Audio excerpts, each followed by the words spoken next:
السلام علیکم رحمۃ اللہ وبرکاتہ۔ ناظرین، حضرت حلیمہ سعدیہ رضی اللہ تعالی عنہا جب اپنی بستی سے روانہ ہوئی تو ان کے ساتھ ان کا دودھ پیتا بچہ اور شوہر بھی تھے۔ حضرت حلیمہ سعدیہ رضی اللہ تعالی عنہا دوسری عورتوں کے بعد مکے میں داخل ہوئی۔ ان کا خنجر بہت ہی زیادہ کمزور اور مریل تھا ان کے ساتھ، اس وجہ سے حضرت حلیمہ سعدیہ رضی اللہ تعالی عنہا قافلے سے ہمیشہ پیچھے رہ جاتی۔ اس وقت بھی ایسا ہی ہوا، وہ سب سے آخر میں مکے میں داخل ہوئی۔ ناظرین، اس زمانے میں عرب کا یہ دستور تھا کہ جب ان کے یہاں کوئی بچہ پیدا ہوتا تو دیہات سے آنے والی دائیوں کے حوالے کر دیتے تھے تاکہ دیہات میں بچے کی نشو و نما بہتر ہو اور وہ خالص عربی زبان سیکھ سکے۔ دائیوں کا قافلہ مکے میں داخل ہوا۔ انہوں نے ان گھروں کی تلاشی شروع کی جن میں بچے پیدا ہوئے تھے۔ اس طرح بہت سی دائیاں جناب عبد المطلب کے گھر بھی آئی، لیکن نبی کریم صلی اللہ علیہ وسلم کو دیکھا، لیکن جب انہیں معلوم ہوا کہ یہ بچہ تو یتیم پیدا ہوا ہے تو اس خیال سے چھوڑ کر آگے بڑھ گئی کہ یتیم بچے کے گھرانے سے انہیں کیا ملے گا۔ اس طرح دائیاں آتی رہی جاتی رہی، کسی نے آپ کو دودھ پلانا منظور نہ کیا، اور کرتی بھی کیسے؟ یہ سعادت تو حضرت حلیمہ رضی اللہ تعالی عنہا کے حصے میں آنی تھی۔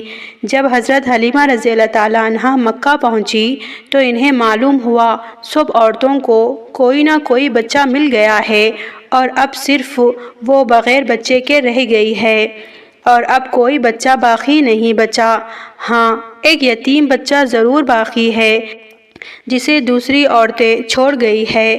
حلیمہ سعدیہ رضی اللہ تعالی عنہا نے اپنے شوہر حضرت عبد بن حارث سے کہا، خدا کی قسم مجھے یہ بات بہت ناگوار گزر رہی ہے کہ میں بچے کے بغیر جاؤں، دوسری سب عورتیں بچہ لے کر جائیں، یہ مجھے طعنہ دے گی، اس لیے کیوں نہ ہم اس یتیم بچے کو لے لیں۔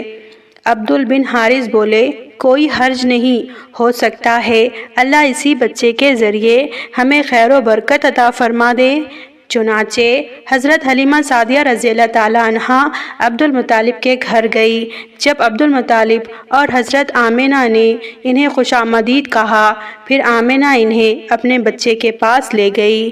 آپ اس وقت ایک اونی چادر میں لپیٹے ہوئے تھے، وہ چادر سفید رنگ کی تھی، آپ کے نیچے ایک سبز رنگ کا ریشمی کپڑا تھا، آپ سیدھا لیٹے ہوئے تھے، آپ کی سانس کی آواز کے ساتھ مشک کی سی خوشبو نکل کر پھیل رہی تھی۔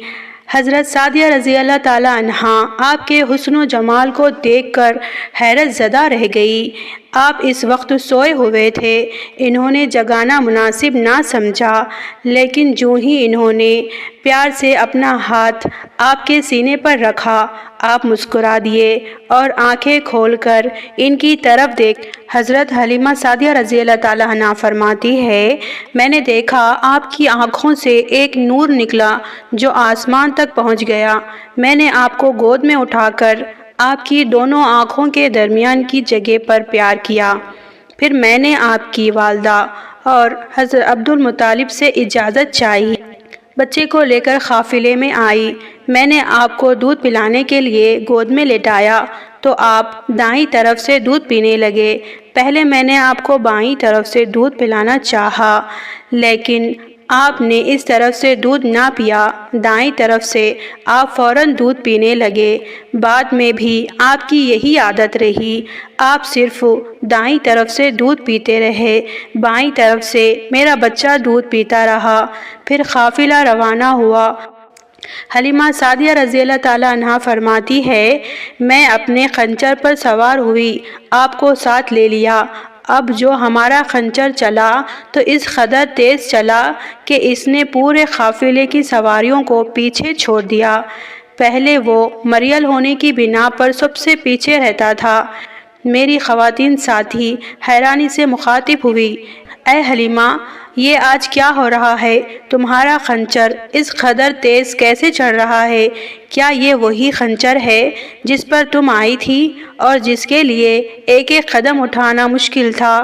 جواب میں نے کہا ہاں، بے شک یہ وہی خنجر ہے، اللہ کی قسم اس کا معاملہ عجیب ہے۔ پھر یہ لوگ بنو سعیدی کی بستی میں پہنچ گئے۔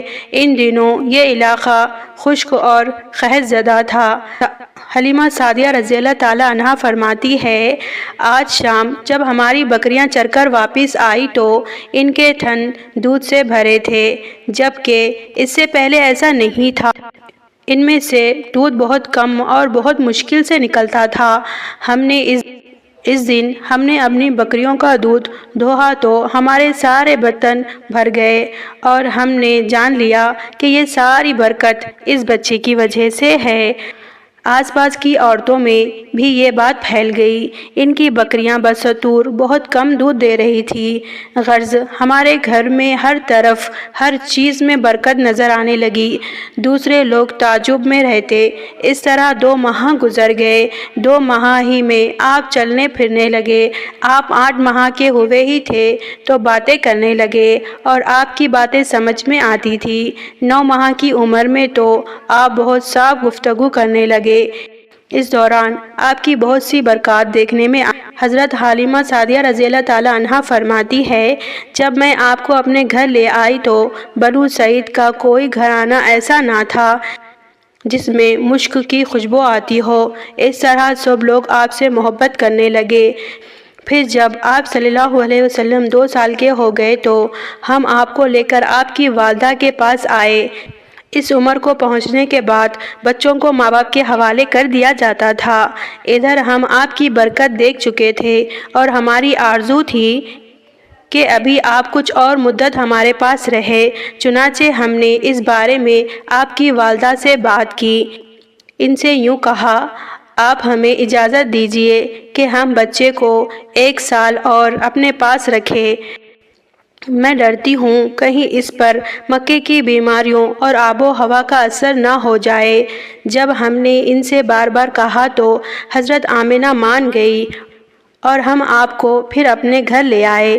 جب کچھ بڑے ہو گئے تو باہر نکل کر بچوں کو دیکھتے تھے، وہ آپ کو کھیلتے نظر آتے، آپ ان کے نزدیک نہ جاتے۔ ایک روز آپ نے مجھ سے پوچھا، امی جان کیا بات ہے؟ دن میں میرے بھائی بہن نظر نہیں آتے؟ آپ اپنے دودھ شریک بھائی عبداللہ اور بہنوں انیس اور شیمہ کے بارے میں پوچھتے رہتے تھے۔ حلیمہ رضی اللہ تعالیٰ عنہا فرماتی ہے، میں نے آپ کو بتایا وہ صبح سویرے بکریاں چرانے جاتی ہے، شام کے بعد گھر آتی ہے۔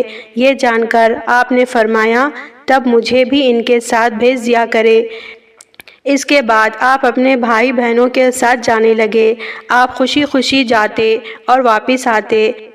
ایسے میں ایک دن میرا بچہ خوف زدہ انداز میں دوڑتا ہوا آیا اور گھبرا کر بولا، امی جان جلدی چلیے ورنہ بھائی محمد صلی اللہ علیہ وسلم ختم ہو جائیں گے۔ یہ سن کر ہمارے تو ہوش اڑ گئے۔ دوڑ کر وہاں پہنچے۔ ہم نے آپ کو دیکھا، آپ کھڑے ہوئے تھے، رنگ اڑا ہوا تھا، چہرے پر زردی چھائی ہوئی تھی، اور یہ اس لیے نہیں تھا کہ آپ کو سینہ چک کیے جانے سے کوئی تکلیف ہوئی تھی، بلکہ ان فرشتوں کو دیکھ کر آپ کی حالت ہوئی تھی۔ حلیمہ سعدیہ رضی اللہ تعالیٰ عنہا فرماتی ہے، ہم نے آپ سے پوچھا کیا ہوا تھا؟ آپ نے بتایا، میرے پاس 2 آدمی آئے تھے، وہ سفید کپڑے پہنے ہوئے تھے، وہ دونوں حضرت جبرائیل علیہ السلام اور حضرت میکائیل علیہ السلام تھے۔ ان دونوں میں سے ایک نے کہا، کیا یہ وہی ہے؟ دوسرے نے جواب دیا، ہاں یہ وہی ہے۔ پھر دونوں میرے قریب آئے، مجھے پکڑا اور لٹا دیا۔ اس کے بعد انہوں نے میرا پیٹ چیک کیا اور اس میں سے کوئی چیز تلاش کرنے لگے۔ آخر انہیں وہ چیز مل گئی اور انہوں نے اسے باہر نکال کر پھینک دیا۔ میں نہیں جانتا وہ کیا چیز تھی۔ اس چیز کے بارے میں دوسری روایت میں یہ وضاحت ملتی ہے کہ وہ سیاہ رنگ کا ایک دانہ سا تھا۔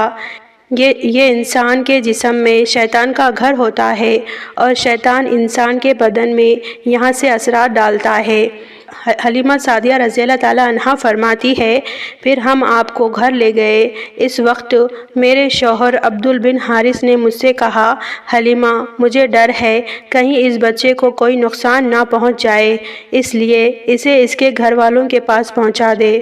پیارے ناظرین، امید کرتی ہوں آپ کو آج کا ویڈیو ضرور پسند آئی ہوگی۔ جزاک اللہ خیر۔